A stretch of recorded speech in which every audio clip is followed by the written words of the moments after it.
Hello, welcome to Run Testers. My name's Nick, and this is our review of the Nike Zoomfly 5.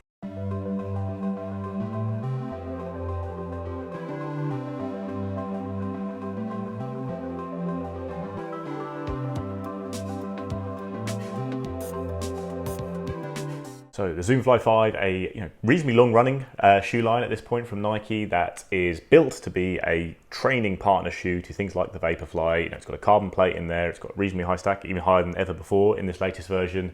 So yeah, it's built to be a pretty fast training shoe that can handle a bit more of your daily training as well. It costs £144.95 in the UK and $160 in the US. It has an 8mm drop from heel to toe, and although Nike hasn't given the official stack height, I've seen it kind of listed around 41mm, and that kind of fits the eye test for me as well.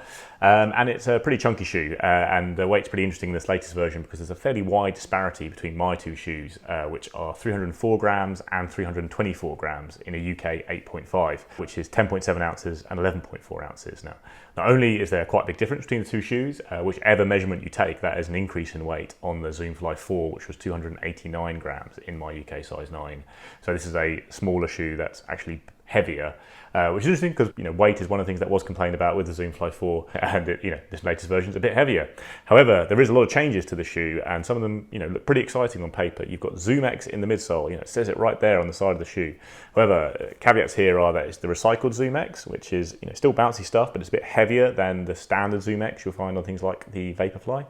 And it's also not the only foam in the midsole. There's an EVA foam, a carrier foam called SR02 that kind of surrounds a core of ZoomX, and it noticeably changes the feel of the shoe. You're getting a much firmer ride, less kind of soft and springy than you would do from ZoomX. You have got a full-length carbon plate in the midsole, and you've got quite a nice mesh upper there. It's quite well padded, and it's almost two-layer at points, and there's these kind of lacing overlay system, all of which adds weight and really suggests the fact that Nike is kind of positioning this more as a daily training shoe these days. They're really not trying to strip back weight on the upper at all, so it's very comfortable, really good upper all round, but it's not the kind of thing you'd see on racing shoes or even fast training shoes in general. And the same is true of the outsole, actually. Really generous forefoot coverage. Nike's not just giving you the two little strips of rubber at the back that you get on its racer shoes and in past versions of the Zoomfly. You've got pretty comprehensive rubber coverage of a hard rubber with almost small lugs on the bottom there. So you're getting good grip and durability there, but again, it's adding weight and changing the nature of the shoe a little bit. On the fit, this is a UK 8.5, which is half size down on my normal size, although I am a small 9, and 8.5 usually works, which is why I was okay using it as the only press sample available. I think you'd probably be better off going completely true to size. It was slightly cramped in the toe box on my right foot. Overall, it was fine for me, but yeah, I think going true to size would be the way to go. You get a really good secure hold around the midfoot and heel as well.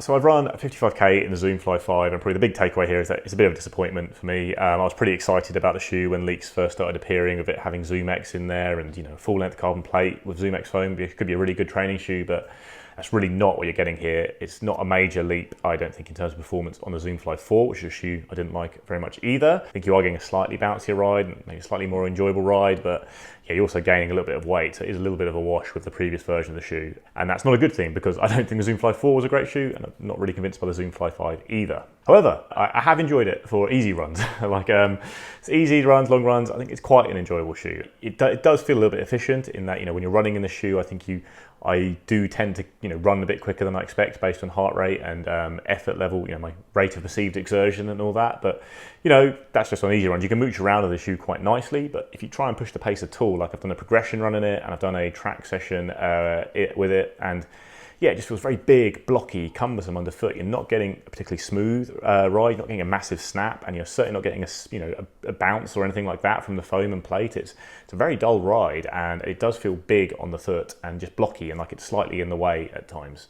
That's really noticeable when you try and run, particularly fast. Went down the track and I was doing a 20 times 60 seconds on, 60 seconds off session, where I was aiming to run kind of around 3 per K pace in the 60 seconds on. And you can do it in the shoe, but just from the first rep, it felt quite hard as well as blocky and, again, just lacking in bounce. And I took it off after 10 reps to swap to the New Balance Supercomp Trainer, the absolutely massive shoe. And this felt just lighter, bouncier, more enjoyable, more fun on the foot. And it felt like that because it is all of those things. It is bouncier, it is actually lighter despite being, a huge stack height. And in general, it was a more enjoyable shoe to use in this kind of category. So Yeah, I have enjoyed the Zoomfly 5 for cruising around these runs, but there are loads of shoes I could do that in, and I'd enjoy more for that purpose as well. And I think the idea that it's still pitched a little bit as a shoe you could use for racing and then go to training, yeah, it just doesn't fit that bill at all. It's blocky, it's not very quick, and you know, I didn't hate running it, but it's a disappointment because of the ingredients here, and what Nike has available to it in things like the ZoomX foam and the carbon plate technology it has, and it's still delivering a shoe I think that's subpar. And there was one run in particular when I went out and my friend was using the Pegasus Turbo 2, my old pair actually, and I was just going that shoe should still be in existence, and it was or Nike should make the Zoomfly 5 more like that shoe. But we'll see. The Pegasus Turbo Nature is coming soon, and we'll see if that's good or not. So yeah, overall, didn't really love running in it. You could very easily have told me there was no ZoomX foam in the shoe, or even a carbon plate in it. It was just a big block of EVA that works okay for rolling along on easy runs, and I'd have believed you. So I do think all of that technology has been a bit wasted here. So yeah, in summation, the Zoomfly 5 is a perfectly acceptable shoe to roll around easy runs in, and you all feel reasonably efficient. It's got a tiny bit of bounce there, but it just falls short of so many other shoes in so many categories that it's an impossible shoe to recommend for me. And maybe it is slightly better than the Zoomfly 5 in terms of the ride feel, but it's a bit heavier and it doesn't really create enough of an improvement in any area to be a shoe that makes it worth recommending. I certainly wouldn't say don't get this expecting speed. If you are looking for a fairly efficient shoe for easy runs, then this is a good option. But then I'd also look at shoes really primarily built for that, like the Brooks Glycerin 20 or the Nike Invincible 2.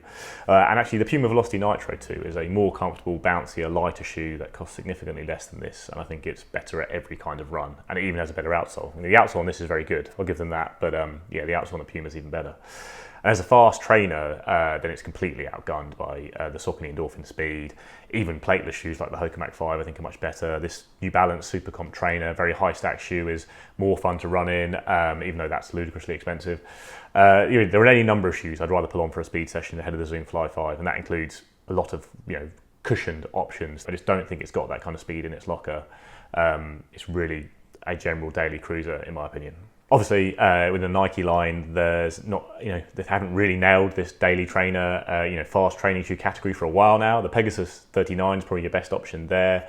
Hopefully the Pegasus Turbo Nature will kind of fill that gap again. And actually the Nike Tempo Next Percent is a strange shoe, but it's very quick. And I do like running in that shoe a lot more than this. And I have happily done lots of workouts in that shoe, and it's been speedy. So yeah, there are a few options within Nike, but there's loads without, primarily being with the Saucony Endorphin Speed 3 being the real standout.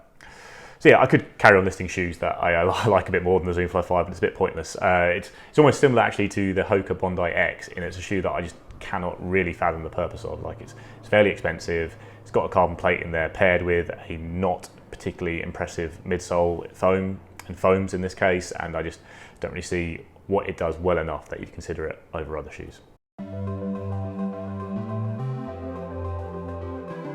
So guys, that's our review of the Nike Zoomfly 5. Do you disagree with everything I've just said? You love this new version? Do you think it's a great update? Have you always loved the shoe? If so, please say in the comments below. We love people loving shoes, even if we don't like them ourselves. Different strokes for different folks. And it'd be great to get some more positive opinions on it in the comments if there are people out there who do love it.